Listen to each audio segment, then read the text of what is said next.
I'm Warren Wiscomb. I had the office across the hall, and I was just thinking if Yoram were here today and we were celebrating someone else's life, he would say, "Gosh, I never had such a big audience for my regular talks." I'd like to mention a trio of interactions I had with Yoram, each casting a different light on a part of this complex man who was so deeply loved. First is Leonardo, our biggest joint project around 1998. We formulated an Earth-observing mission concept for the post-EOS era. We called it Leonardo. We wanted to break with the past to create a satellite system that could act as a reconfigurable observatory, serving multiple purposes on which scientists could request time.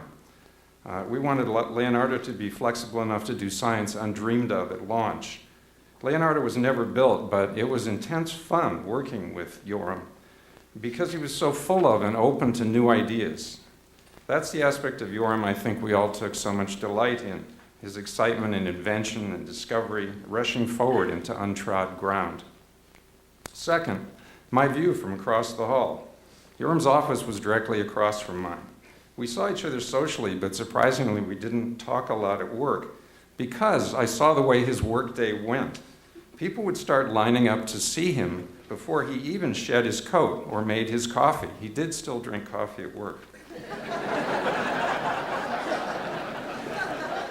Sorry, Gene.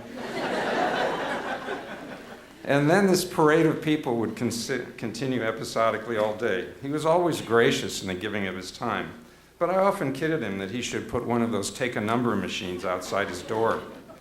He told me then how he organized himself, at least in these later years, writing at home in the mornings and advising his team in the afternoons. Underneath this casual exterior, I realized, was someone who was incredibly efficient.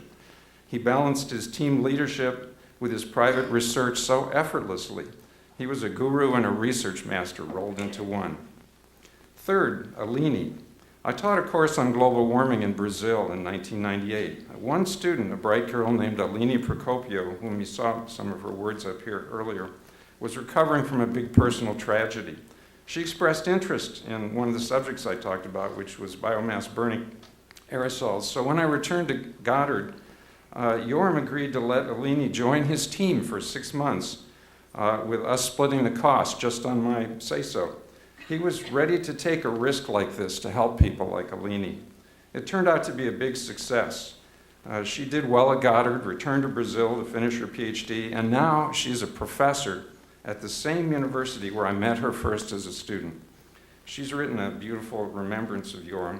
I don't have time to read it here, but anyway, I've tried in these brief minutes to illuminate Yoram's passion in rushing forward into untrod ground, the way he effortlessly blended these two roles of guru and research master, and his gracious helping hand to young people, which others have mentioned. I'd like to say to Yoram's family that we whose lives he touched feel the loss desperately. We just assumed he would always be there, but he slipped the surely bonds of earth too soon. I'm sorry. We're all the poorer for it.